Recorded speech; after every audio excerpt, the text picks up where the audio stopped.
اعوذ باللہ من الشیطان الرجیم بسم اللہ الرحمن الرحیم جند ما هنالک محزوم من الاحزاب کذبت قبلهم قوم نوح وعاد وفرعون ذو الاوتاد وثمود وقوم لوط واصحاب الایکة اولئک الاحزاب ان کل الا کذب الرسل فحق عقاب صدق اللہ العظیم۔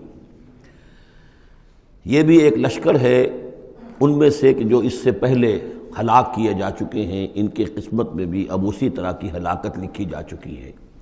اگلی آیتوں میں ذکر ہو رہا ہے جیسے قوم نوح، قوم ہود، اور اسی طریقے سے ذو الاوتاد، فرعون، ثمود اور قوم لوط، یہ سب ہلاک ہوئی ہیں۔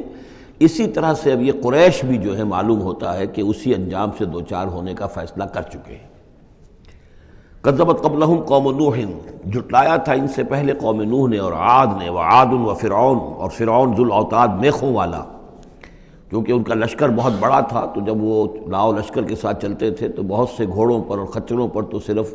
وہ جو کھوٹے ہوتے ہیں کہ جن سے کہ خیمے گاڑے جاتے ہیں اس کے لیے، تو وہی لدے ہوئے ہوتے تھے۔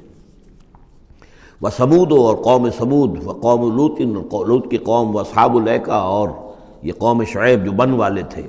اولئک الاحزاب، یہ ہیں وہ جماعتیں، یہ ہیں وہ گروہ، یہ ہیں وہ قومیں کہ جو ہلاک ہو چکی ہیں۔ ان کل الا کذب الرسل، ان سب نے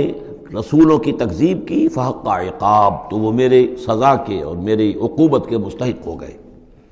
وما ينظر هؤلاء الا صيحة واحدة ما لها من فواق، اور یہ لوگ بھی اب منتظر نہیں ہیں مگر صرف ایک چنگھاڑ کے، ایک ہی چنگھاڑ ہوگی ہماری طرف سے، ما لہا من فواق، جس میں کوئی وقفہ نہیں ہوگا، یہ ایک مسلسل۔ آپ دیکھیں کہ اگر کوئی زوردار آواز مسلسل چلے تو یہ انسان کی ہلاکت کا ذریعہ بن جائے گی۔ کبھی کبھی لاؤڈ سپیکر میں خرابی ہوتی ہے اور اس کی گونج پیدا ہوتی ہے، بسا اوقات نماز کے دوران اس کا تجربہ ہوتا ہے،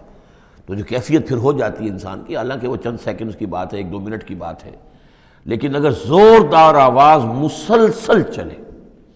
ویسے بھی آج ہمیں معلوم ہے کہ یہ ساؤنڈ ویوز جو ہوتی ہیں یہ بھی ایک قسم کی انرجی ہے، اور ان ساؤنڈ ویوز کے ذریعے سے بھی یہ سارے کا سارا جو نظام ہے درم برم ہو سکتا ہے۔ یہ اگر اتنی زوردار ویوز ہوں تو ان سب کو توڑ پھوڑ کر رکھ دیں گے جو مادی یہ اس وقت عالم ہے۔ تو ان وما ينظر هؤلاء، مطلب اللہ تعالیٰ کو کوئی اور بہت بڑا کوئی کام کرنے کی ضرورت نہیں ہوتی قوموں کو ہلاک کرنے کے لیے، ایک چنگھاڑ، وما ينظر هؤلاء الا صيحة واحدة ما لها من فواق، لیکن وہ رکے گی نہیں، بیچ میں دم نہیں لے گی، مسلسل۔ وقالوا ربنا عجل لنا قطنا قبل يوم الحساب، اور وہ کہہ رہے ہیں، اور یہ وہ استہزان کہا کرتے تھے کہ پروردگار یہ جو محمد کہہ رہا ہے صلی اللہ علیہ وسلم کہ ہمارا کوئی حساب کتاب ہونا ہے، تو جو ہماری بیلنس شیٹ ہے وہ ہمیں ابھی دے دے، یوم الحساب سے پہلے ہمیں تو ابھی وہ ہمارا بتا دے کہ کیا ہماری بیلنس شیٹ ہے۔ قطنا، چٹھی ہماری، پچھلے زمانے میں جو چٹھے بنتے تھے، کاروبار کا سالانہ چٹھا بنتا ہے کہ یہ آمد، یہ خرچ اور یہ بچت۔ ربنا عجل لنا، جلدی دے دے ہمیں، لنا قطنا، ہماری چٹھی، ہمارا کریڈٹ اور ڈیبٹ بیلنس جو ہے، بیلنس شیٹ دے دے، قبل یوم الحساب، اس یوم الحساب سے پہلے۔ اصبر علی ما یقولون، اے محمد صلی اللہ علیہ وسلم آپ صبر کیجئے جو کچھ یہ کہہ رہے ہیں۔ واذکر عبدنا داود، اور آپ تو ذرا تذکرہ کیجئے داود کا، ہمارے بندے داود کا، ذل اید، جو بڑی قوت والا تھا، انہ اواب، اور ساتھ ہی وہ بہت ہی رجوع کرنے والا تھا اللہ کی جناب میں۔ انا سخرنا الجبال معه، ہم نے تو اس کے ساتھ پہاڑوں کو مسخر کر دیا تھا، یسبحن بالعشی والاشراق، جو اس کے ساتھ ہی تسبیح کرتے تھے اس کی آواز میں آواز ملا کر، شام کو بھی اور صبح کے وقت بھی۔ والطیر محشورا، اور پرندے بھی کہ جو جمع کر دیے جاتے تھے، جو ان کے ساتھ مل کر حمد کے ترانے الاپتے تھے۔ کل لہ اواب، یہ سب کے سب اللہ کی طرف رجوع کرتے تھے، یا یہ کہ یہ سب کے سب رجوع کرتے تھے حضرت داؤد کی طرف، اور پھر داؤد جو ہے وہ گویا کہ ان سب کے ساتھ اللہ کی جناب رجوع کرتے تھے۔ وشددنا ملکہ وآتیناہ الحکمۃ وفصل الخطاب، اور ہم نے اس کی جو حکومت تھی اسے خوب مضبوط کیا تھا، اور ہم نے اسے حکمت عطا کی تھی اور فصل الخطاب بھی عطا کیا تھا، یعنی فیصلہ کن بات کہنے کی صلاحیت، ایسی بات کہی جائے جس سے کہ لوگ سب مطمئن ہو جائیں کہ ہاں یہ بات ٹھیک ہے، فیصلہ کن بات ہو، دو ٹوک ہو، اور یہ کہ سب کے لیے موجب اطمینان ہو۔ وَهَلْ أَتَاكَ نَبَأُ الْخَصْمِ، اب یہ جو 3-4 واقعات اس صورت میں آ رہے ہیں یہ مشکلات القرآن میں سے ہیں۔ اس کی وجہ یہ ہے کہ یہ ہیں واقعات،